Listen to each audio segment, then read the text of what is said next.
Bom dia, a paz do nosso Senhor Jesus Cristo e a graça do nosso Senhor esteja com todos nós, amém? O tema de hoje é a circuncisão do coração, no espírito e na letra, amém?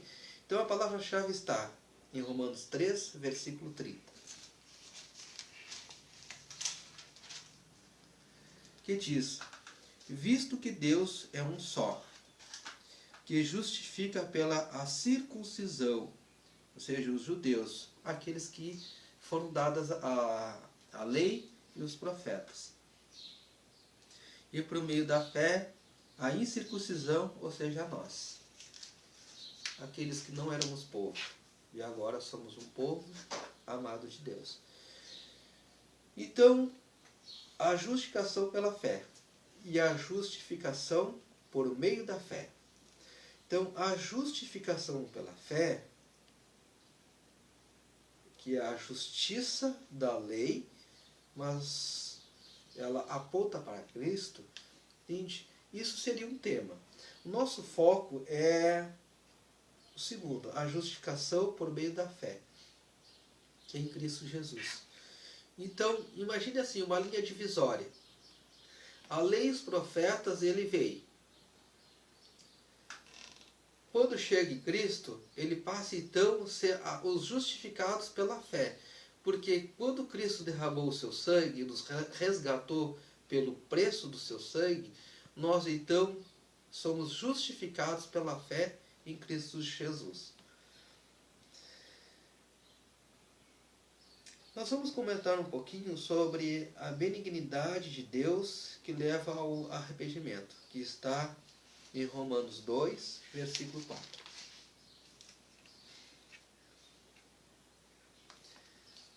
Então, as riquezas da sua benignidade, paciência e longanimidade, ignorando que a benignidade de Deus te leva ao arrependimento.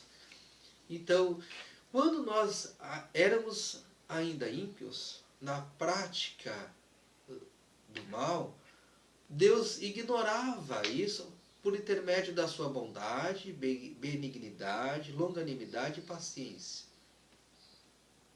Até um determinado tempo, quando chega o nosso tempo de aceitar o seu Filho.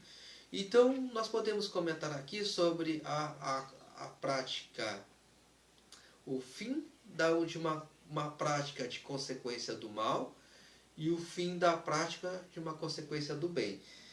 Essa prática da consequência do mal, ela está em Romanos 2,9, antes de aceitarmos Cristo, que nos levava à tribulação e à angústia sobre toda a alma do homem que faz o mal, primeiramente do judeu e também do grego. Agora nós vamos comentar a prática de uma consequência que nós a partir de então fazemos o bem. Está em Romanos 2, versículo 7. A vida eterna aos que com perseverança em fazer o bem procuram glória, honra e incorrupção. Então aqui tem uma palavra muito importante, que é perseverar. Nós devemos perseverar todos os dias da nossa vida em fazer o bem. Porque isso vai levar a uma consequência. E essa consequência é uma vida eterna ao lado do nosso Senhor. Então, nós podemos fazer mais um comentário sobre a justiça da fé. A circuncisão, que é no coração, no espírito e na letra, essa circuncisão ela só pode ser feita por intermédio do Espírito Santo, através da justiça da fé. Para que a justiça seja imputada, ou seja, colocada. Antes de aceitarmos Cristo aos olhos de Deus, éramos vistos como pecadores, injustos. Quando nós aceitamos Cristo, seu único e verdadeiro Filho, o Espírito de Cristo habita em nós. Então, aos olhos de Deus, nós somos nossos pecados são justificados por intermédio da fé em Cristo. Ou seja, nós somos perdoados para que andássemos nas pisadas da fé. Só podemos andar nas pisadas da fé de Cristo quando os nossos pecados eles são perdoados. Sendo então pela fé segundo a graça, a fim de que a promessa seja firme. A segunda graça, devido ao que Jesus fez por nós. Ele derramou o sangue dele, ele pagou o preço, ele morreu. Mas, devido ao preço imaculado que ele teve, ou seja, o sacrifício imaculado que ele fez, ele foi ressuscitado por Deus, pelo poder de Deus. E esse preço ele foi pago. Através da morte e ressurreição de Cristo, nós então recebemos a sua graça. Não merecemos, mas Jesus ele dá pela sua bondade e benignidade, a fim de que a promessa seja firme. Qual seria essa promessa? A promessa de morarmos um dia com ele e vermos a sua face. Aqui nós estamos apenas fazendo um comentário superficial da justiça de Deus perante Cristo em nossas vidas. Amém? Então, a consequência da justificação pela fé. Ele está em Romanos 5, versículo 1 ao 11. Tendo sido, pois, justificados pela fé, temos paz com Deus. Por que então paz com Deus? Paz com Deus foi um ato de soberania de Deus em nossas vidas. Ele quis se reconciliar, ele quis que nós nos reconciliarmos com ele. Então foi uma atitude dele. Assim como nós, todas as nossas atitudes, existe uma consequência, uma atitude de Deus também tem uma consequência. Então, um ato de amor, um ato de decisão, um ato de sacrifício, do nosso Senhor trouxe que uma reconciliação do ser humano, do homem com o nosso Senhor. Pelo qual também temos entrada pela fé a esta graça. Graça todos nós já sabemos. O ato que Jesus fez por nós, sangue derramado, morte e ressurreição. Então essa graça nós não merecemos, mas pela fé nós recebemos.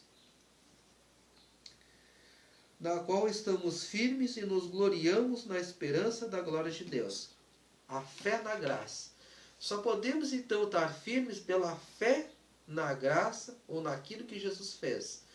Assim nós teremos esperança de um dia estarmos juntos com Deus e ver a sua face. Nós sabemos que o ser humano ele é incorruptível e não pode ver a glória de Deus.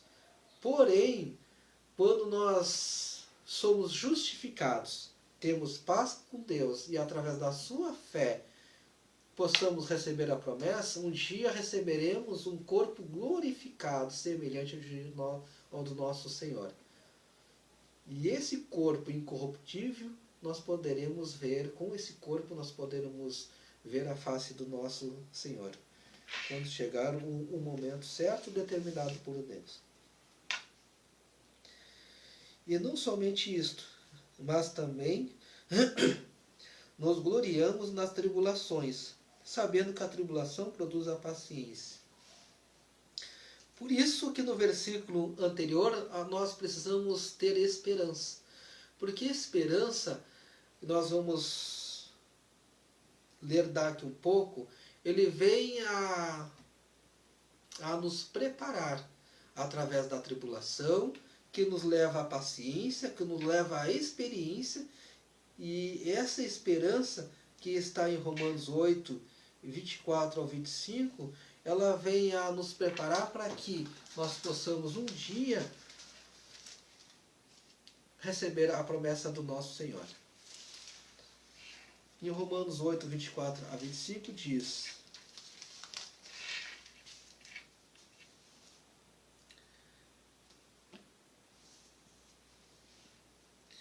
Porque em esperança fomos salvos.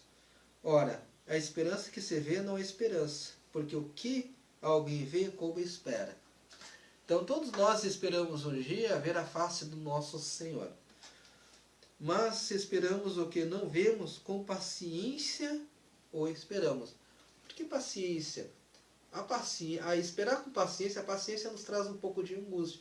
A paciência, muitas vezes a gente para para pensar, acha que está tudo tranquilo, e não está. Que nós vivemos num mundo perverso, num mundo em que a escuridão domina. Então, essa escuridão e essa perversidade do sistema que nós vivemos hoje, e por nós estarmos ainda um corpo corruptível, nos traz angústia. Mas a esperança, ela vem a nos fortalecer. E da mesma maneira também o Espírito ajuda as nossas fraquezas, porque não sabemos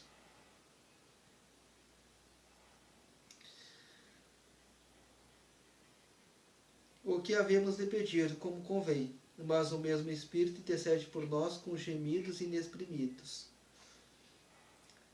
Tá. Eu comentei até o 25, mas esse aqui é o 26.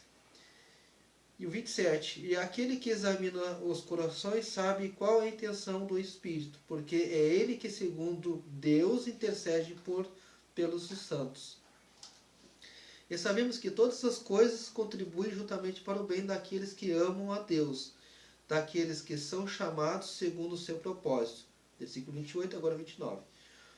Porque os que dantes conheceu, também os predestinou, para serem conforme a imagem de seu Filho, a fim de que ele seja primogênito entre muitos irmãos. Versículo 30. E aos que predestinou, a esses também chamou. E aos que chamou, a esses também justificou. E aos que justificou, a esses também glorificou. Então, por intermédio de Cristo, vamos ser glorificados. Tudo que foi destinado a Cristo por Deus, também vai ser destinado para nós, por intermédio de Cristo. É uma consequência. É uma consequência de aceitarmos Cristo. E Deus destinou algo tão maravilhoso para nós que nós não temos ideia realmente do que é. Mas, devido a ainda estarmos nesse corpo, muitas vezes o nosso pensamento em relação às promessas seja para essa vida. Sim, Deus quer que nós vivamos aqui. Eu acredito que Deus quer que nós vivamos aqui de uma maneira em que nós possamos ser felizes.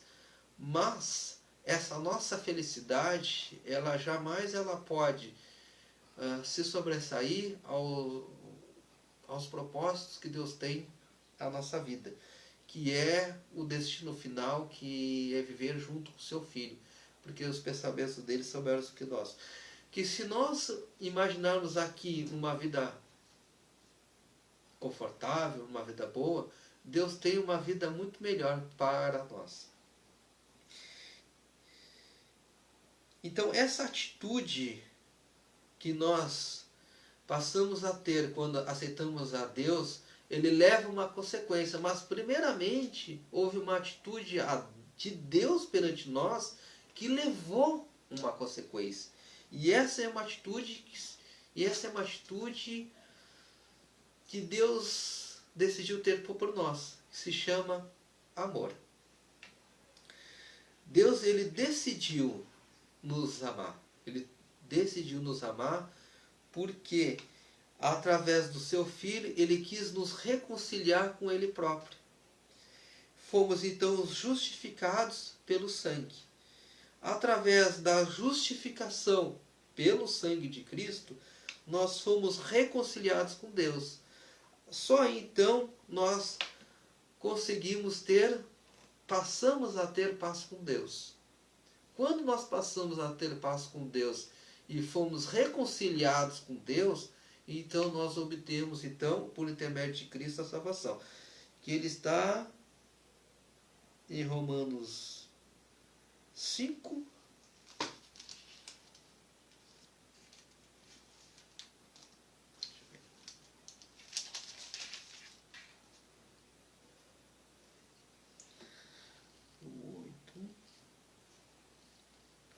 5,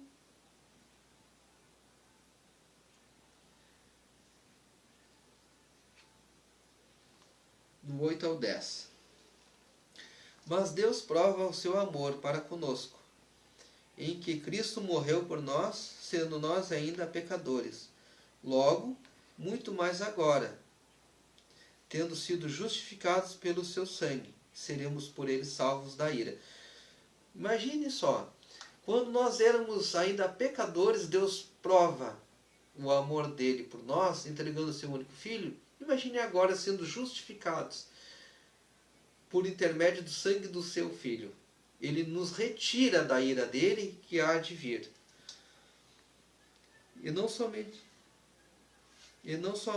isto, mas também nos gloriamos em Deus por nosso Senhor Jesus Cristo, pelo qual agora alcançamos a reconciliação. Versículo 11. Então passamos a dar glória em tudo, porque através da reconciliação que parte de Deus por nós, por intermédio do seu Filho, nos reconciliamos ao Pai. Para finalizar, nós vamos para Romanos 10, 8, segunda linha do 8 ao 13, que diz: Esta é a palavra da fé que pregamos, a saber, se com tua boca confessares ao Senhor Jesus, e em teu coração creres que Deus o ressuscitou dentre os mortos, serás salvo.